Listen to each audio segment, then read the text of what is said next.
Hey guys, super excited about this episode with Dr. Marisol. She is the Be Well Queen on Instagram. She is also the founder of an amazing castor oil brand. So I go into a lot of things with her, from being a naturopathic doctor to almost losing her license, to helping people with cancer, to losing people with cancer, the ups and downs and what it's been like for her, and then how she transformed all her knowledge into this mega amazing brand and now has production facilities all over the world. So you're going to get a lot out of this. I'm not going to give you any more. You got to listen to the episode, but I'm super excited. We go deep as always, and I'm excited for you to listen and leave us a review if you like it. See ya. Dr. Marisol, how are you? Hello, Boris. I'm really great, as always. Of course. I know this is going to be a fun one, so I'm very excited. Super. So let's just jump to the number one question I've always had for you that I never asked you. Okay. Did the Queen of Thrones brand blow up when the Game of Thrones came out? That's so funny. Everyone always associates my brand with the Game of Thrones, but it had nothing to do with it. Literally, the way that I got the name was that I was meditating and trying to figure out really what my brand should be. Because at the time, I was really, really big at educating, and I still am, about what your poo says about you. Yeah. It was one of the markers of physical health that I would always talk about. And I remember just meditating, and suddenly the name Queen of the Thrones comes down. And I'm like, okay, not going for that name. It's just not right.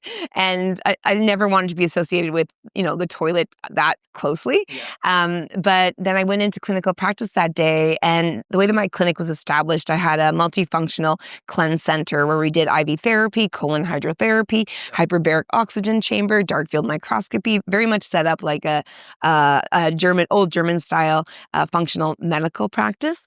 And I remember walking through my IV room, and my patients were discussing their stools, and I started interjecting about what it meant and, what they wanted to look for. And then, of course, one of my patients comes right out of the blue and says, "Ma, you're just the Queen of Thrones." And then I knew it was the name. Yeah. But it's funny that you asked about HBO, because HBO later on came after me for trademark infringement. I was going to say that happened. Yeah, exactly. Because my original name for my brand was Queen of Thrones. Now it is Queen of the Thrones. Yeah. So HBO was super gracious and just wanted us to have a little bit of differentiation. So we had to add the into the Queen of the Thrones, which is great. It worked out well. Amazing. And I think it just exemplifies your personality, and it's a great brand for you. Thank you. I think anybody else running it would be incongruent. You definitely have that vibe, so absolutely aligned with that. Awesome. Cool. So I did want to dive into a little bit about your background, right? Yeah. So you had a practice. I know you don't do that anymore. Yeah. And you had a lot of different patients. I actually had dinner with you once where you explained the patient that had cancer. Yes. And I really want to go down this story because I think a lot of people will resonate with this, and it'll hit them in a way that usually podcasts don't, which was this person came to you with cancer so far gone. Yep. And you told me, you're like, I can't fix her. Yeah. At this point, it's just done. Yep. It was too late. Yeah. Walk me through as a practitioner, how do you deal with that? What was the game plan I know your thought process to me was, I just want to make her feel better, and I'll do everything in my power that I can, right? Yeah. I'm sure this is like a very hard situation to be in, and most people will never be in that situation where they have to make those calls. Yeah. But I would really love for you to kind of touch on that story, to be like, here's my thought process, here's how that feels, and what were some of the things that you were able to, because I know you were able to make her at least more comfortable. Yes. Yeah, so I'd love to just like dive in. I'd love to. So when you run a cleanse center, ultimately what ends up happening is the patients that are the most toxic is what you make your name for, right? Because patients who get the most benefit are those with like autoimmunity, Crohn's colitis, of course, like cancer. So that there tends to be like an attraction that comes to a cleanse center. And also too, because I just offered things that other practices did not offer, right? So I really had a unique area where, we were really looking at, biometrics, energetics. We were looking at a variety of different things.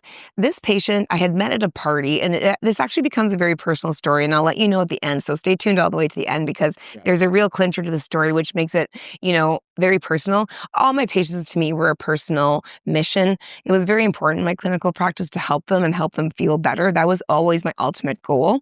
And this patient, I met her at a party. We started talking, and she was telling me about how she'd been suffering for years with Crohn's and colitis.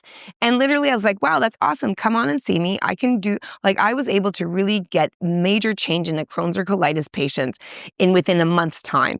And she'd been struggling for years, and she was down to being able to eat only beef and lettuce. And, I was like, something's wrong with that. Come in and see me and we'll get started.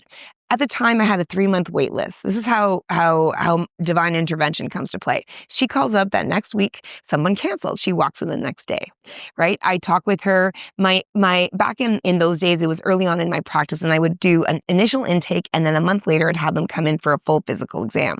So we do the initial intake. It sounds like textbook ulcerative colitis. And I'm like, Crohn's, sorry. And I'm like, okay, well, perfect. So I'll see you in a month. And we'll do your physical exam there. Then the next week, she calls back. Same thing happened. Somebody had miraculously canceled. She wasn't feeling well. She came back in, and I did her physical exam. The minute I did her physical exam and I started putting my hands on her, and this I want to emphasize about how important it is to have a clinical practitioner who actually puts their hands on you. You cannot, it is an important avenue of information, and it cannot be denied. Of course, testing is so important as well as monitoring blood sugar, labs, all these things. But we cannot deny the power of having someone place their hands on a patient. The minute I placed my hands on her liver, I felt outright masses. They call it frank masses in clinical medical medicine. And right away, I sent her to go do a urine sample, and the urine sample came out cloudy, brown, yellow, which was a sign of bilirubin in the urine sample, which meant that there was some kind of a blockage happening between her liver and her digestive tract. And I knew it was not a good thing because it wasn't just that I felt one mass, I felt multiple masses on her liver. And so I immediately had a conversation with her, and I said that this was really, really severe, and she had to go immediately to the hospital, and we needed to get her into the medical system. When I practiced, I was very much of the thought of conventional and alternative and complementary because, it really depends on each person and timing and the condition that they're dealing with. I'm a firm believer there's the right medicine for the right person at the very right time. And that medicine could be natural, it could be energetic, it could be a drug, it could be a chemotherapy. So I don't discount any tool that is out there. I believe all of them have absolute value. And so that to me is really important. So I wanted, and in Canada, I'm Canadian, there's our medical system. So I wanted to get her into the medical system so that possibly we could get things like imaging, we could start to work with the practitioner, we could start helping her in the right way, right? And sure enough, the medical system, I sent a letter. I don't think they believed what I was saying or my clinical exam findings. They took her on a rigmarole and were doing things like they did a chest x-ray. She was texting me and saying, what's going on? And I'm like, I don't know. I'm like, just keep showing them a letter and just ask them to test your urine and ask them to palpate you, ask them to actually physically touch you. Yeah. But even at the hospital, they didn't want to physically touch her. They wanted to simply just do the scan. So what ended up happening was that she came back. I basically told her what I thought it would be. Like, I'm not able to give a clinical diagnosis when it comes to things like cancer because that's outside of my scope. But I said what I could do is work with a conventional doctor who was doing off-label prescribing of certain treatments, and that we can support her ability to feel better during the process and hopefully, get a step further. The way that I look at cancer is that cancer truly, your first goal with cancer treatment is that you just simply want to slow the growth of the cancer mass. Yeah. And then from there, if that's successful, then what you want to do is you then want to start to shrink the mass. And then from there, eventually, hopefully you can get rid of it completely. So those are always the metrics and always what I would talk to patients about, without forgetting that we're not going to do things that are going to impact the patient's quality of life while we're just dealing with the cancer, because it has to be a balance. Yeah. Right? So many people, when they're undergoing cancer therapy, are just living such a horrible life, and what's the point? Right. There has to be a beautiful balance. So regardless to say, we were doing treatments, and I'm also a firm believer that if you want to get better, I will help you to do anything that you want to get better. Yeah. And I've got the energy to take you there, right? So you can rely on me, you can rely on me to get you there and motivate you and get you moving and get you in the right direction. And that was her. She wanted to do it. She had a super supportive husband, which I was super impressed by. This man was so impressive. He was like, what can I do? I'll do anything for her. Do you need me to pay cash? And I was like, no. Like, this is like above board. Like, let's just, do it the right way. Yeah. But, I was really impressed because I'd seen a lot of partners of cancer patients who didn't really care to follow the wishes of their wives or vice versa of their partners, husbands, whatever the case may be. Right. So this really impressed me. And I was like, I was in game plan with them because I knew that they wanted it really badly. And they had two beautiful children, 10 and 12. They had a lot to live for. They'd been working so hard all their lives, and they'd built this fortune. And now this fortune was threatened because, and not in terms of monetary values, but them being able to enjoy their fortune was being threatened because of what was happening to his wife. So it was game on for me. She was coming to my clinic every single night. I had a small practice at the time. We were doing IV therapy, off-label treatments that was prescribed by the doctor that I was delegated to do.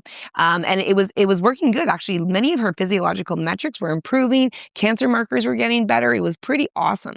So I was really, really, really impressed with it. And then this situation happened that just broke my heart. Yeah.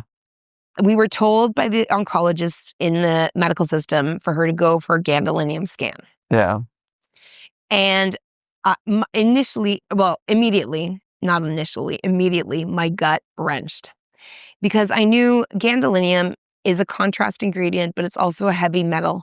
It does serve as a purpose in order to visualize and be able to see where the cancer mass is. But I knew that this would be very hard for her body to tolerate. Yeah. And I took everything within me to not say anything to her because I had no ability to say anything to her because my board did not allow me to say anything to her because I cannot go as a naturopathic doctor against conventional medical practitioners. And unfortunately, she went for the gadolinium scan and it just destroyed her. And the sad part was that there was other options that she could have done more expensive to the medical system, like a PET scan, which is done with sugar. Yeah. I mean, the worst case scenario with sugar is going to feed the cancer, but it's not going to be a heavy metal that the body, especially with dealing with a mass over the liver, that the body is unable to process. So it was really, really sad. And then we lost her a few days later. And I was there when she passed, and it was emotionally wrenching. And it really, I think from that moment forward, it made me see the lack of power that I had as a naturopathic practitioner, and also the lack of power that patients have to advocate for their health when it comes to the conventional medicine standard. And that really saddened me. And I think it took me down a route, which is where Queen of the Thrones really became a part of my passion, because it was one of those tools that energetically really helped to balance patients, whatever they were going through. Right. And I realized it was so much benefit to them because they just felt better. And so for me, what it came down to was that I was like, what could I do and bring to people that they could do from the comfort of their own home that would help them just at least to feel better while they're going through whatever journey they are in their health. And so that's what really was the inspiration and what got me started on learning how to go work online, learning how to get to the people, and learning how to bring them the beautiful message of castor oil packs for their wellness, right? So it was sourced in tragedy. Yeah. But has been brought to life and has helped thousands feel better. So, well, in a way, that story of her and that patient now has been recorded as like a springboard into what you're doing today, which is helping basically millions of people, right? Yeah. And I think you touched on something that was really, really, really key here that I really want to highlight, which is touching your patient. I don't think anybody talks about that. I don't think anybody does that anymore. But more curiously, how did you get to a point where touching somebody tells you things about that person's body? Is that something that intuitively you always had? Is that a learned skill? I think people would be very, very excited to learn is that something I can learn? Can my doctor implement this, right? Like, let's unpack that a little bit, because I am curious to understand your point of view on it. Well, I'm a master at taking the difficult and simplifying it. Yeah. And when I was in naturopathic medical college, the entire time, I didn't come there with a science degree. I actually came there with like a business and a language degree, and I had to do all my upgrading in the sciences. But I had always had a knack for things like chemistry and biology, and I just loved how the system worked, right? Like from a physiological perspective. And I remember being in class and we were learning all about physical exam, and I was just fascinated by every little part of it because, the body doesn't lie. The body tells us so much. It tells us so much in how it's appearing. The traditional Chinese medicine practitioners would do facial analysis to see like what parts of the body are correlated internally. Tongue diagnosis. Right. Like I just started like researching all the different ancient eclectic medical practices and how they diagnosed because they didn't have labs, right? And what I loved about it too was it was also cheap, inexpensive. An inexpensive way. Of course, you need to pay a doctor in order to do it, but it's an inexpensive way to get a lot of data and a lot of data in the here and the now. And so what I did over my decade in clinical practice is that I kept on refining my clinical practice skills. Yeah. And what I would mandate to each and every patient was that they actually couldn't see me unless they would do physical exam.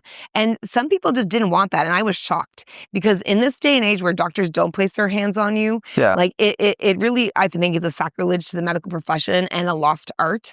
And there's not only there's not only a benefit to seeing, like, for an example, when you do a thyroid exam, you can easily palpate once you have the experience and you've done it thousands of times like I have, you can easily feel things like nodules. And then it's clearly an indicator that you have to test more than just, TSH in the thyroid problems, right? You have to go deeper and deeper. So what I just started to realize was that this art needed to be preserved.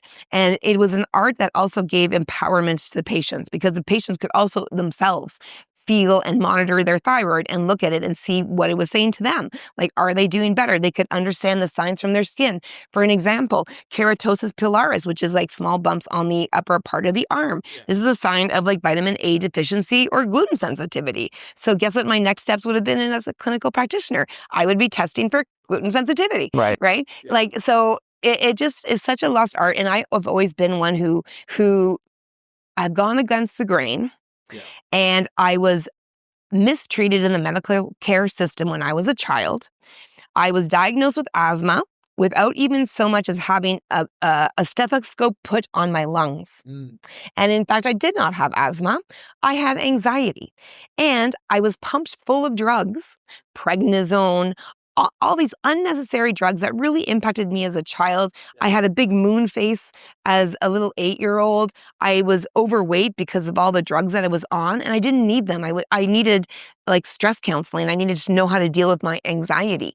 And so I think those experiences from childhood brought me to the future and then showed me how important it was to understand the body, but then also at the same time in that physical exam meeting, which is why I would make it an hour, not just 5 seconds. I would educate the patient about everything that I would be seeing in their body so that way they could know. I would tell them what I see in their eye from iridology. Like, it's just, there's such a vast book of knowledge over the eras of physical exam that just is being lost and really needs to be resurrected because it is such a tool. It is such a tool that not only medical practitioners can use, but the patient themselves can be empowered to use them. Honestly, amazing perspective, I think. And I keep unpacking it just because I don't think anybody talks about this. No. And by anybody, I just mean like very few people. Yeah. And there's something to be said. Something that you said, right, that I want to kind of highlight again is if I've touched some area of the body like 10,000 times, it's like a repetition pattern mapping, right? Like humans are good at that. I'm going to notice a difference, right? It's like if I hit a tennis ball 1,000,000 times, I'm going to be pretty good at it, and I can like kind of guide it and know if it's going to go out or in, right? And, 100%. And I think like you're the only person that's ever put it in that perspective. Yeah. Oh yeah. Where it's like, hey, if I've done something 10,000 times, just trust me that I've probably, I would have to be really, really unintelligent to not notice patterns, right? and you become an expert. I think it's Malcolm Gladwell in one of his books, maybe 10,000 hours. Yeah, exactly. exactly. In Outliers, that he talks about that, and that is so impactful because it's true. Like, and same goes now. Like, with the epidemic of breast cancers. Like women are scared to touch their breasts. Yeah. And this is another personal factor too, because my mother had again gone to a medical practitioner. My mother was a very large-chested woman. I did not get any of that in my genes, but she was very large-chested, a small frame, large-chested. And then as she got older, she gained weight, and her breast just kept on enlarging. But she went when she was younger, during her formative birthing years, and went to the doctor to have her breast examined. And her doctor really shamed her and was like, "Oh my, you have such large breasts." And my mother was a very humble woman. And so, she completely felt shame. And then she never again ever touched her breast, nor did she ever again go into a practitioner to have them monitor her breast. Not until her breast was absolutely seeping with blood, irritated, and she had like stage 4 breast cancer. Wow. Which, to me, was also what brought me down the line of working with chronic disease and cancer patients, because, with my mother, she was really the first patient that I got to work side along with another naturopath. And it was such a great experience. I was really, deep in depth in the research of what she could be doing, what would help her be better. And it was great. She did both a mix of conventional medicine as well as naturopathic medicine. And fortunately, we had a very personal friend who was an oncologist in our city, who was actually very, very pleasable, a pleasure to work with is probably the word I want to say, and open to things, because her cancer was so advanced, they didn't want to remove her breast. But, I had stated, with cancer, you got to remove as much of the mass of cancer as possible, get rid of it. Yeah. And, she survived like a decade later, and then, died at a nice old age of a stroke. So, it was best case scenario, truly. Yeah.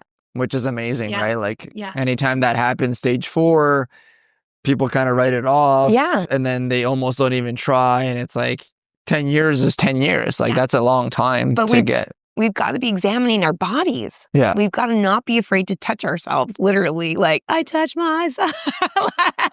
Like, we've got to be okay with it and knowing what it looks like, what's our normal, and then what isn't our normal. Yeah. Like, women will have that fluctuation in their breasts. Typically, they might have a little bit more tenderness, and it feels maybe a bit more cystic, midway towards the end of their cycle. Yeah. If you're repetitively palpating your breasts or touching your breasts and seeing what they feel like, you'll notice the difference. You'll know, oh, this is just something that happens every single month. Right. But then if you do feel something that's small and pea-like and hard in your breast, well, then you're going to be rapidly going to the doctors. And it's the same thing with men, like testicles, right? Like testicular cancer is on the rise as well, too. Yeah. And it's the same kind of a thing.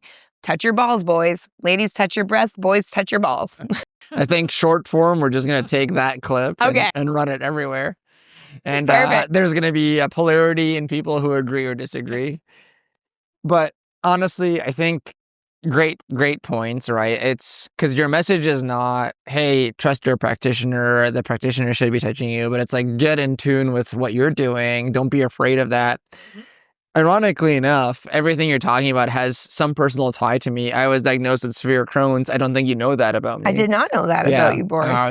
So we'll dive into that some other time in another dinner. Yeah. But when I would go get tested, they would basically poke me in those areas to see if it hurt. And I had a lot of anxiety there, right? And I was like, now that you're mentioning it, I'm like, thankfully my doctor actually did that. Thankfully they touched you. They would go and they're like, does it hurt? How are you doing? Let me kind of check it out. And I was like, I think that was not the norm. And it was nice to see that happened. And, I would see progress because they're like, does it hurt when I'm poking you? And I'm like, no. And that would relieve anxiety. So it's such a good point. And yeah, like, I think people are just, I don't want to know because it's scary. Yeah. And that stigma around, because it's scary, I'll just ignore it until I can't. And I'm stage 4 bleeding, breasts, etc. Right. But the thing is, this is that, part of our medicine isn't only the pills that we prescribe or the supplements or, the castor oil packs or the lifestyle practices. Part of our medicine is actually like the intention that we are sitting with the patient and like how we are listening to them. There's a therapeutic aspect of them talking to us and relieving themselves of their fears and their concerns and their pains. But then there's also an entire energetic aspect to putting your hands on a person, Right. like holding them. Like me just going like this, like you probably feel like a warm embrace. Absolutely. Like me just going like it literally, like there's energy I feel it from my hands coming, just emulating. Yeah. And it's like that's healing in itself. It is. So like we've got to understand that practitioners and doctors, the root word of doctor in Latin is to teach. Yeah. We're there to teach, but we're also to transfer energy, because the transfer of energy is also how we teach. Right. So if I can emphasize this anymore, I think I've gone through, like I've checkmarked all the boxes. Yeah. There's so much benefit to putting your hands on patients from a healing perspective, energetically, from helping them to understand who they are, what they are, and how they change over their lifetime, and being able to accept how they're changing also, because that's a big part of it too. And then, of course, just being there present and being that sounding board for them. Amazing. Yeah. It's actually a good segue. I did want to dive into you as a practitioner. Yeah. And this is going to be interesting because there's lots of opinions on the topics I'm about to go into. Okay. You decided to be a naturopathic doctor versus, let's call it Chinese herbalist, let's call it versus medical doctor. What brought you to that path? Was it the fact that when you were a child, you were treated so poorly by traditional medicine that you didn't believe in it? Was it that naturopaths helped you, and so you're like, this is now going to be something that's part of my mission? Let's, share a little bit around how you made that decision, because I think it's very interesting, right? You could have gone a lot of different ways. A lot of different ways. And so here's what was really interesting. When I was a child, what I always wanted to be was two things. I wanted to dance on Broadway like Liza Minnelli, and I wanted to be a doctor. Makes total sense. Yeah. I think that explains you in a nutshell. Like if somebody was like, how is Dr. Marisol? I'd be like, Broadway, but doctor. Exactly, right? And I was also a beauty queen. So I was like, I was blessed in so many different ways. And now my platform, I talk a lot about as a beauty advocate and getting toxins out of the system. Yeah. But what ended up happening was that I wanted to be a doctor, but then I got mistreated in the medical profession. And then I'm like, okay, no, I don't want to be a doctor. This isn't good. Look at the damage it caused to me psychologically. I was made fun of for my weight. It was really detrimental until I was able to, with my mother, my mother literally just like took me off all the medicines and started sitting with me in a corner and started teaching me kind of her form of meditation. Like she would literally sit me down and just be like, okay, just sit with me, just breathe. And then she started slowly, surely taking me off the medicines. And then really like my body just went back to its normal weight, which I wasn't ever meant to be excessively overweight.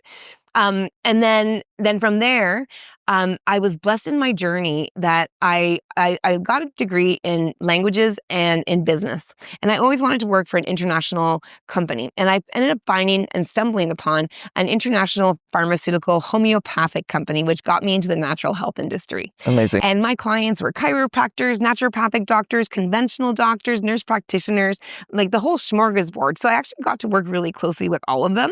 And this was also internationally, not only in Canada, but in the States and in Germany and Europe. So I was just so in awe of everything. And I just delved into the medicine. I just thought it was so fascinating. They have this focus on toxicity in the human system, which is really what I advocate for my platform, is like clean clothing, clean beauty, clean mind, clean energy, like all of these aspects.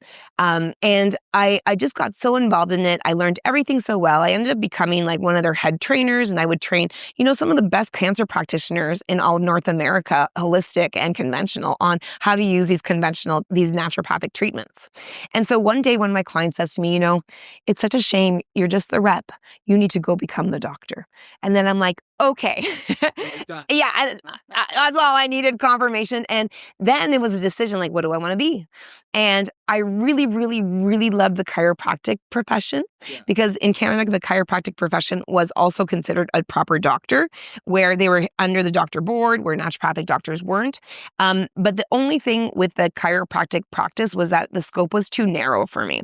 It was mainly just adjustment at the colleges in Canada, and it was understanding the spine and the neurological system, which definitely is a huge aspect of my practice, like to this day, especially with energy work, because without resetting the parasympathetic and sympathetic state, which is all commanded by the nervous system, you don't get anywhere in healing at all.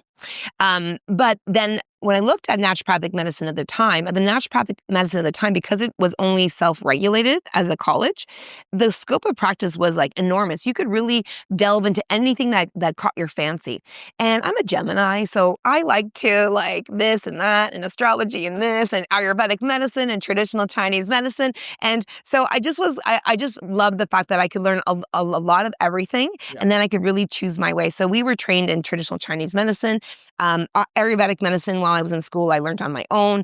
We were trained in homeopathy. We were trained in herbology. We were trained in physical medicine. We were trained in all the conventional practices, and I loved that too. Radiology, pharmaceutical medicines, and then on top of it, all of the natural medicines. And then I could expand my practice as I wanted to. I wanted to learn about hyperbaric oxygen chamber, red light therapy. So all of these things that are all really cool now, I was doing them like back in the day, right?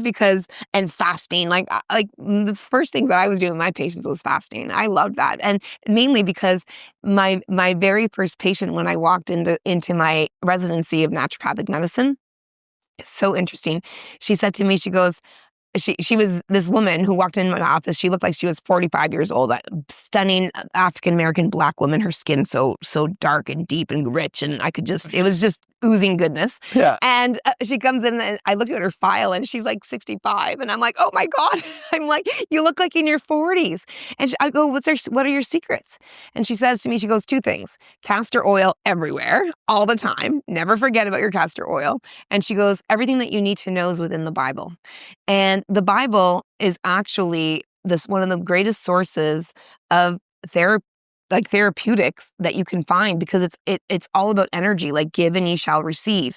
It's about understanding like the types of food we should be eating. It's all in the Bible, right? Fish is very healthy. Whole grains are actually healthy if they're done in moderation. So there's lots of wonderful lessons within the Bible, and a lot of them happen to be not necessarily so totally physical, but mainly spiritual and energetic and emotional, which honestly, in my clinical practice, what I ended up learning over time and in personal experience too, is that if you didn't deal with the energy, nothing was going to be working.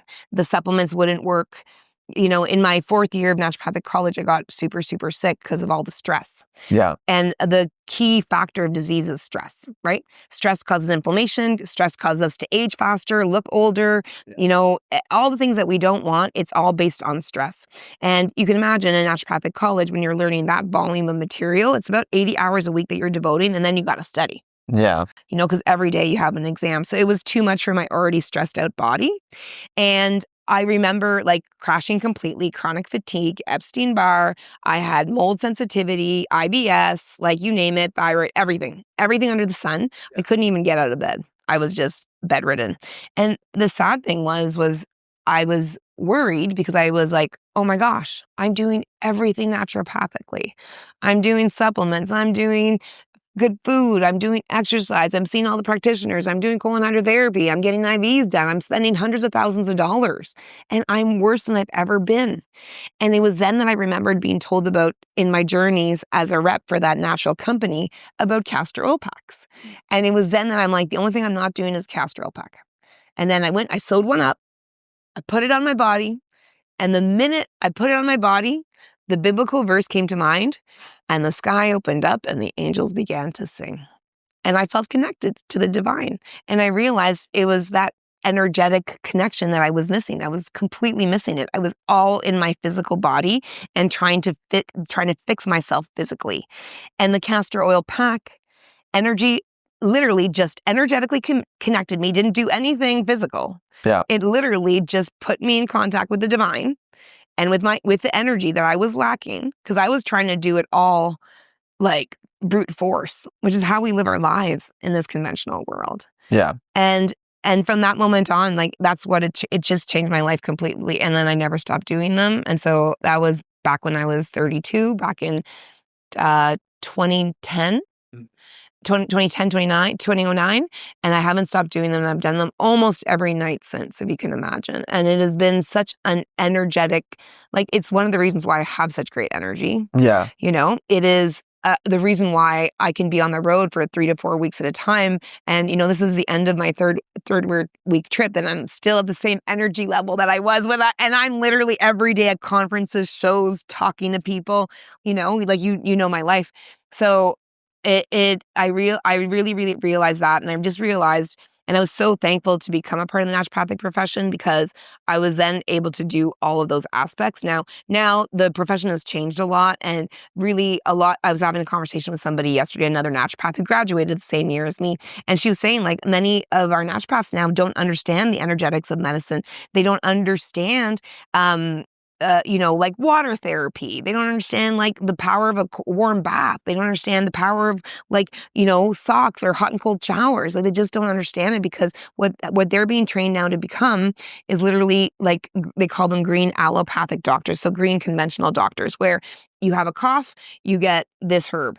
You have a this, you get that. So the lack of looking at the holistic and the understanding that we are body, mind, and soul is starting to disappear out of our practice. And part of that is also too because now we're becoming regulated under medical doctors.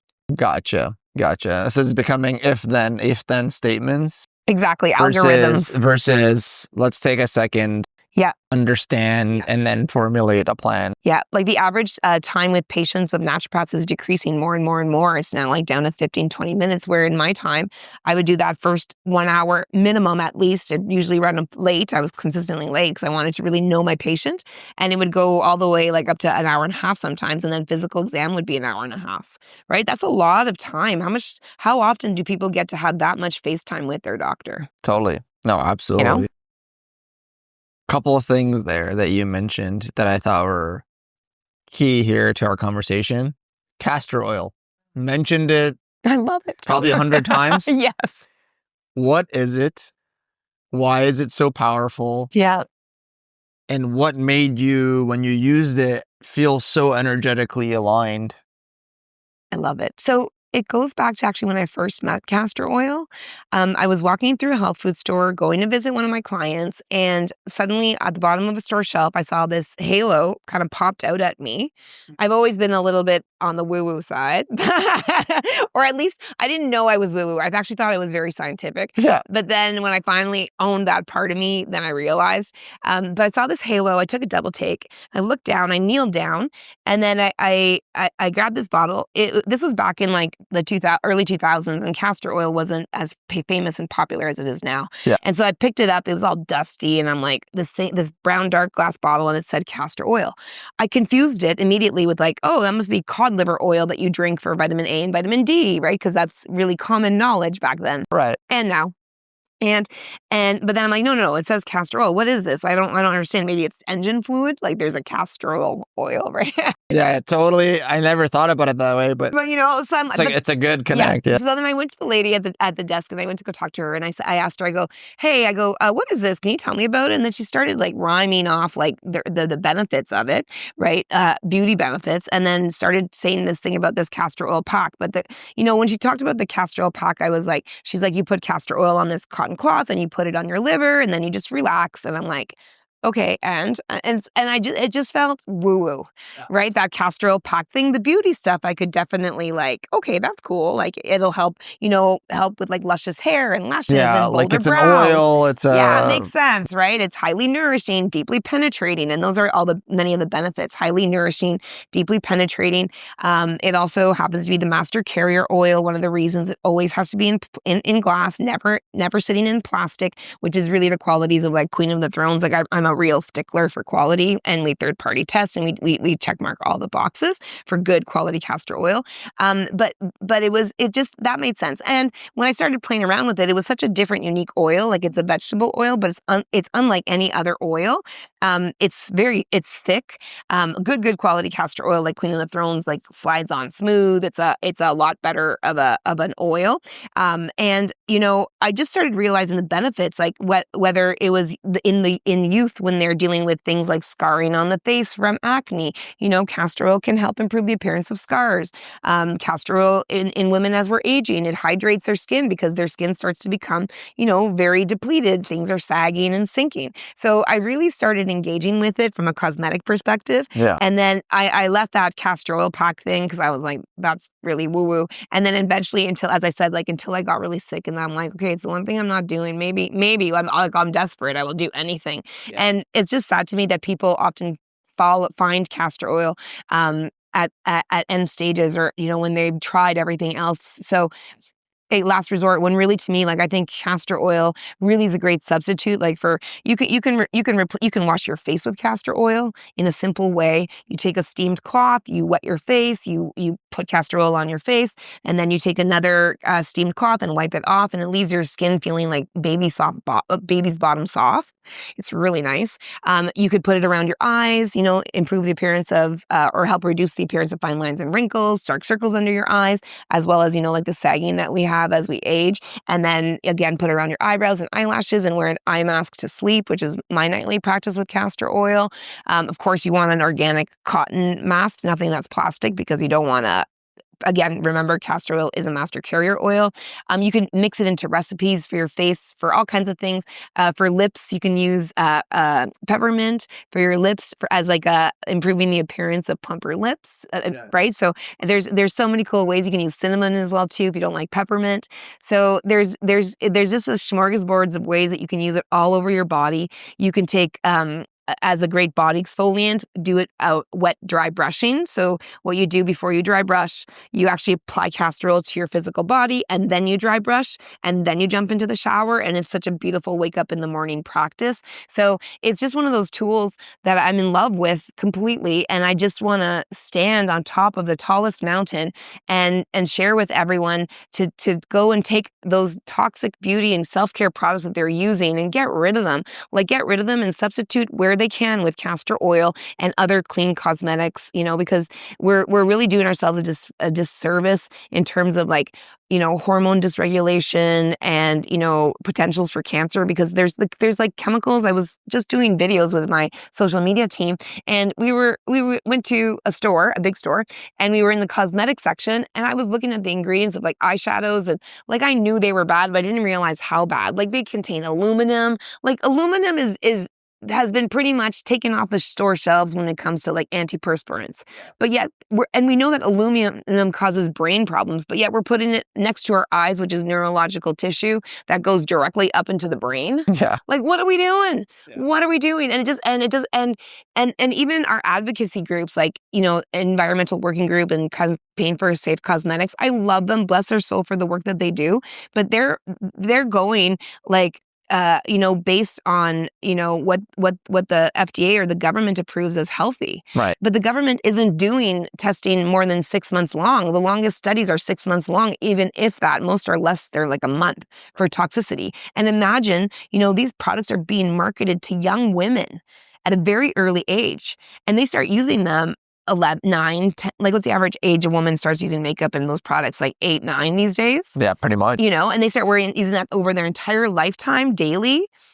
Imagine the buildup of these toxic substances. Lipstick? Guess how many times on average a woman reapplies lipstick or lip gloss in the day? 15. 20 times. Oh, I was actually cool. Yeah. Good for you. 15, 20 times. That. And where's it going? Yeah, part of it's going on the cup, but a lot of it is you're drinking it and eating it and licking your lips, and it's gone, and you're intaking that every day for your entire life.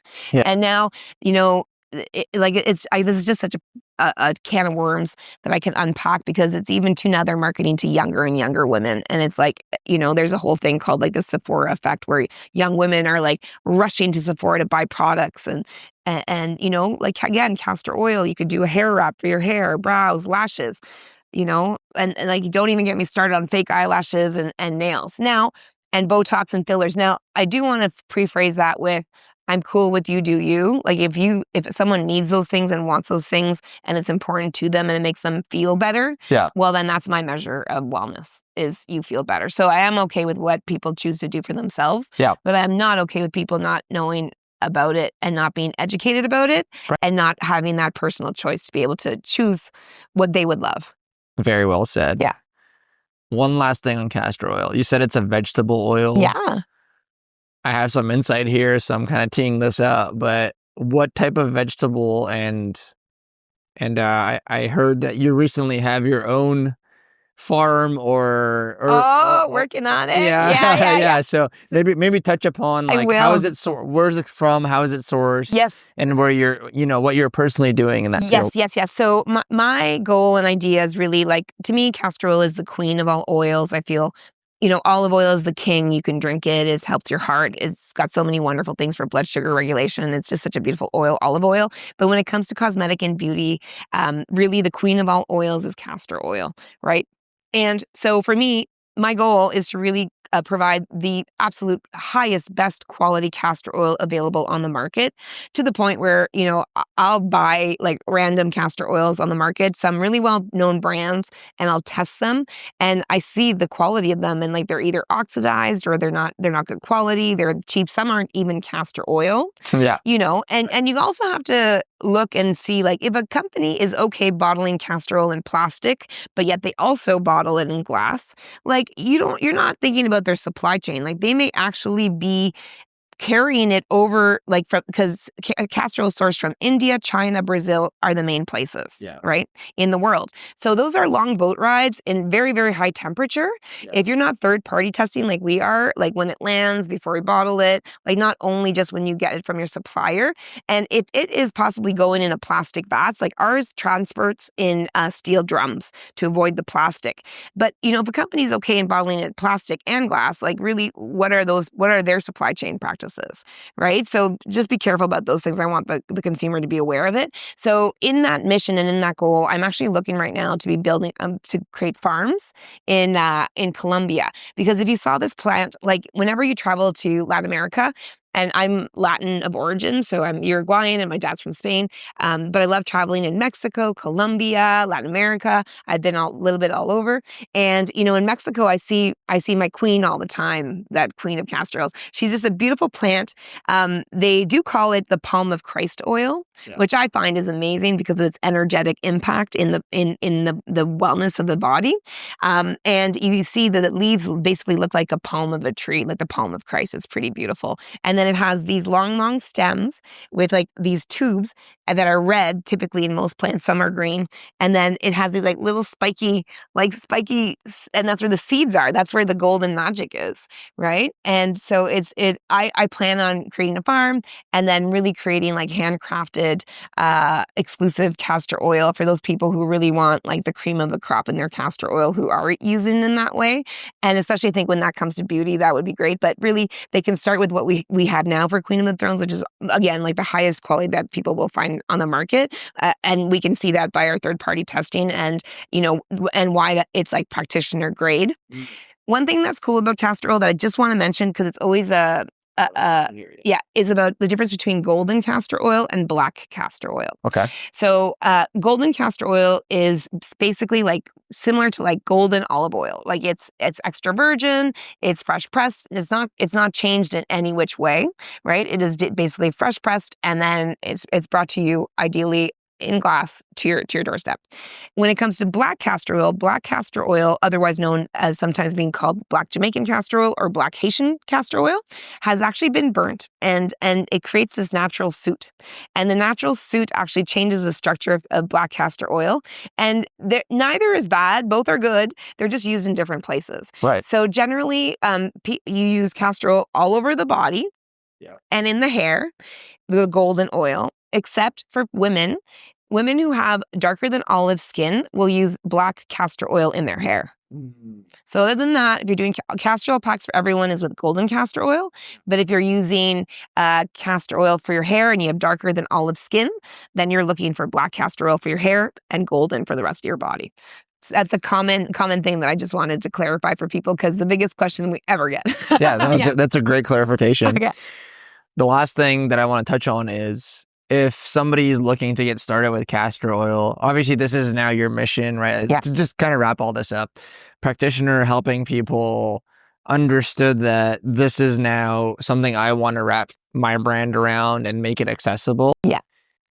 If I'm sitting here going, sounds great, you gave tons of examples, where do I really start? Or is there something I should be looking for? Like, how do I implement it into my life? Because there's so many use cases. Is there like a starting point you would recommend? Or would it be, depends on where you're at with your health journey? Like, how would you kind of present that starting point? Starting point is literally like with castor oil, you can get educated all you want, but I believe it's like about like seeing it as believing it, right? Yeah. So literally getting started and like buying your first bottle of Queen of the Thrones castor oil and a castor oil pack, and maybe for the eyes as well too, and just getting there and putting it on your body. Yeah. Because like I just took so long. That's my honestly my biggest disappointment in life is that I took 10 years to finally do castor oil packs and then finally start to like learn all the magic of it, right? Like, and so I think it's just starting. My new book, Castor Oil Clean Beauty, the Queen of All Oils, is about to come out. So it probably will be out by the time We'll link it. Yeah, awesome. absolutely. Awesome. And that's a great start to understand how to use all, like if you're starting to get into that journey of changing your self-care practices and your conventional products, and you want to go more to like real clean beauty, because castor oil is the original clean beauty. Like Cleopatra was the initial beauty influencer, and she would always claim her beauty, like whites of her eyes, her brows, her lashes, her gorgeous hair, her skin, all to castor oil, right? So that's a great place to start. So that I would love that. And then of course, just going onto our website at, www.queenofthethrones.com. Right there, you'll get started. And on our product pages, we talk a lot about the products. They can find me on Instagram at BeWellQueen, which is where I speak a lot about not only castor oil, but about like clean cosmetics, clean clothing, understanding your body and what it's saying about you. So all those little aspects, like I cover within my platform. And then of course, Instagram. Oh, and I'm on both Instagram and TikTok and everywhere with that handle. And then Queen of the Thrones, same deal. They can go look at our Instagram, TikTok accounts, our YouTube, and just start delving into the journey. But honestly, it begins when you have that first bottle in your hand and you have that first pack on your liver. Amazing. And your eyes. We'll link all of those. Awesome. Thank you so much for being on. You were a wealth of information. Your energy is always infectious. And great. I appreciate it. I'm sure everybody else does. Awesome. Thank you so much, Boris, for helping me share my message. I'm forever in gratitude to you. Absolutely.